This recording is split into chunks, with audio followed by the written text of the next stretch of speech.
qorshe ay dawladda Puntland hadda wado oo gobolladan ama bariga ama Highland ama Sanaag macdan looga qorayo iyo macdan looga qodayo iyo heshiis ay gashay midna sawir cad ma warkaas haddii uu xataa mustaqbalka laga fakarona waa inuu yahay mid bulshada u faa'iideynaya oo iyagu ay leeyihiin talada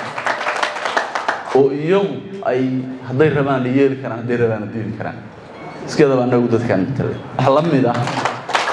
mid kale oo iyaduna waayadan la sheego oo maryo loo tashay oo la yiraahdo maaqar iyo waxaas deegaankan waa la yiraahdaa waxa la Soomaalidu ku maamulada kab ninka u dhiibanaysa baa kabtiisa la eega dadka hadda waxa wada ama hormuudka ka badidooda waa laga yaabaa dad shakhsiyaad oo niyad wanaagsan oo inay ku jiraan waxay u badan yihiin dad daroob waxa la yiraahdaa qof markuu tiisa maareyn waayo goormaan ka hadli karaa horumar goormaan ka hadli karaa ummad inaan shiriyo laakiin 1998 dawladda Puntland wax ka dhisteen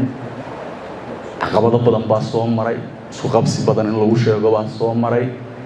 2023 waxaan jirinay bridge-kii oo ahaa referendum in qof iyo cod aan ilaalinayn oo military u keenin oo si nabadgelyo gees uga dhacay waxa meesha laga saaray oo hadda haba yaraatay aan wax dooro ku lahayn dhulkan maamulkii Soomaaliland oo wareerin jiray dhulkan oo hadda marmar meelaha ka soo dushi jiray dhowr qodob oo kale oo guuha bulshada ka jira inaan iyagana wax ka ilaaliyo xamaalmaha kan aad u badan oo aad ku aragtaan social media ama qaar ka mid ah dadweynaha in laga hadlo macdan wax la yiraahdo macdan baa la qodayaa macdan baa loo socdaa waftigu macdan baa yimaada soo ma jirto arrintaas aan rabaa inaan ka hadlo marka koowaad waxaan rabaa inaan idin xaqiijiyo inaysan jirin sal iyo raadna aanay lahayn daraasad ama assessment macdaneed oo dawladda Puntland ay samaysay haba yaraatay ma jirto waxaan kaloo rabaa inaan idin sheego inaysan jirin qorshe ay dawladda Puntland hadda wado oo gobolladan ama bariga ama Highland ama Sanaag macdan looga qorayo iyo macdan looga qodayo iyo heshiis ay gashay midna sawir cad ma warkaas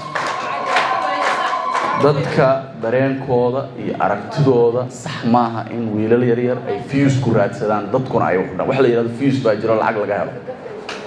marka wa badan oo qaraabada aba xoogaa naga hela oo YouTube naga helay hadda aragtaan iyagoo wax akhriyaya oo la saanaalay horta wax inta dhaafsiisan maaha horumar in la sameeyo iyo mashaariic in la qodo iyo in macdan la qodo iyo waxyaabaha hesiyada waaweyn oo Soomaaliya oo dhan leedahay bay ka mid tahay waa haddii meel wax ka dhaceen wax la diiday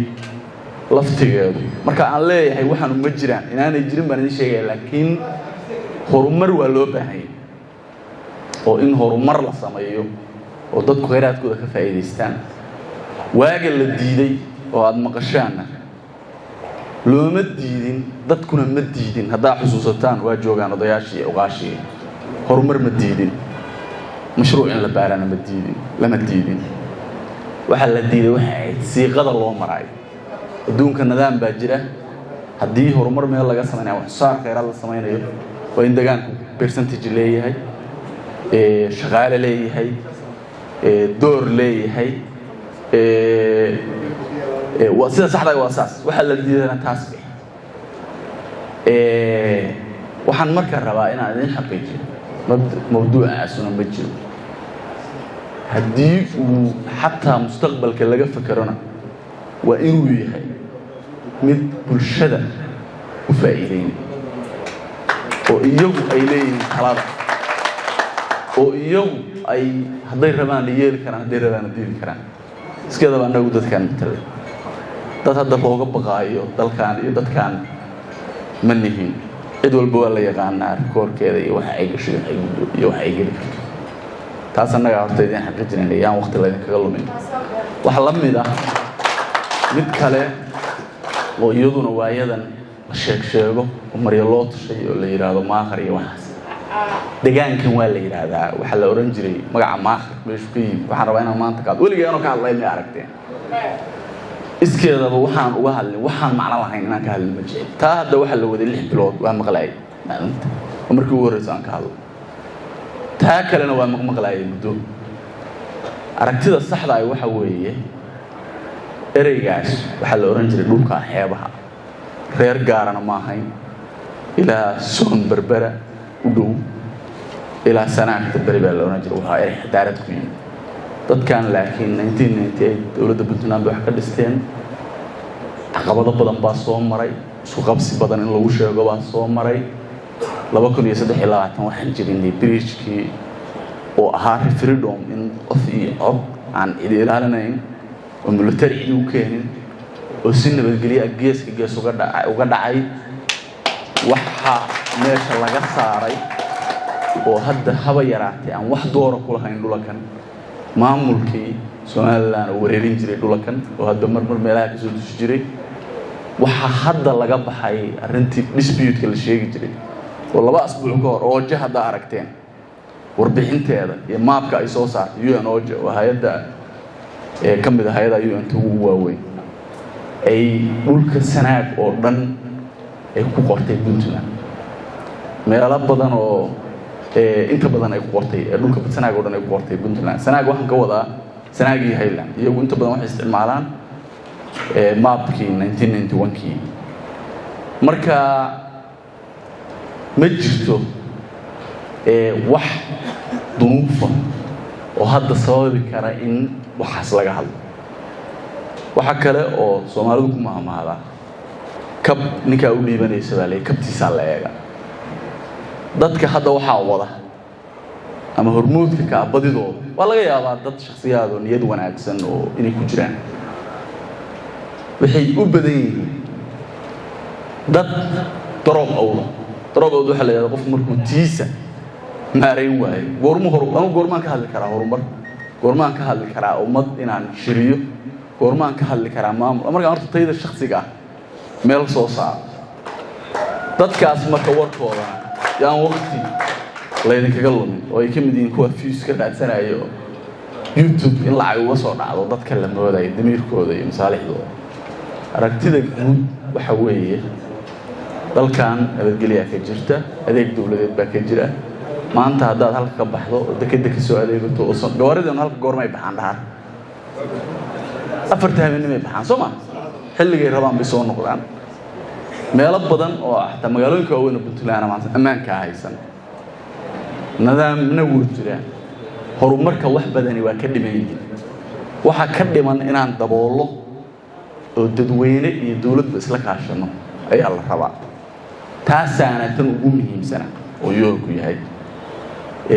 annaguna aan ka shaqeynayna aragtida saxda ah waa taas baahi da ugu weyn oo hadda dalkan qabaan waa horumar in deegaankiisa xeebaha iyo saarka laga qabto investment-iga in kor loo qaado dadka diasporada oo diyada wanaagsan looma baahna inay WhatsApp group ku jiraan oo waxaan jirin kiilaan oo yiraahdaan waxba la qoday waxa la rabaa dalka inay wax ku soo celiyaan waxa la rabaa iskuulada casriga ah la dhiso la maalgeliyo waxa la rabaa dhulkii xeebo gobolada Puntland maanta Soomaalida kale intaan aadi mudug oo kale tusaale u soo qaado dekada ugu weyn baa laga dhisay ma dawlad baa dhisay facility way samaysay laakiin dadweynaha dhisay dadka la mid ah dhiso maalgeliyo warshad weynaatay kalluunba hadda laga wadayaa maalgeliyo intaasoo mashruuc oo kale oo wax soo saar la dadku shaqo ka heleen baa ka jiray yaa sameeyay dadka sameeyay dawladnimaduna facilitation iyo support basis taasasay hada ilaa Mustafa waa joogay warshadii labaad oo kalluun ayaa hadda laga wadaa ma aha gobolada fogfog oo Highland la midka oo isku mar la sameeyay bay ka mid tahay wax badan wali waa ka dhimayay laakiin waxyaabaha dadweynuhu ay leeyihiin baa muhiim u ah bulshada kuwaasoo kale ayaa la rabaa qofkii dalkan u naxaaya oo haya inuu keeno annaguna aan ku garab istaagno laakiin hadal in meel la shubo oo maalin walba Facebook ama WhatsApp group hadal laga shubo macna ma keenayso aniguna sideedaba ma jeceli inaan ka hadal badan shubo soomaalida qoraah baa jirtay durbaan ba jegtaan ka aqaan wixii aan balan qaadno oo dadka wuxuu taraaya in la qabto baa anaga muhiim noo ah dowladda Puntland taasaan muhiim ah idinkana taasaan rabnaa inaan nagala shaqaysaan ilaahay idinkiina waa la gaaraya mawduucyadaas marka waxaan rabaa inaan intaan ilaahay idinkii ku soo koobo shirka horumarinta insha Allah wax badan kaga hadli doonaa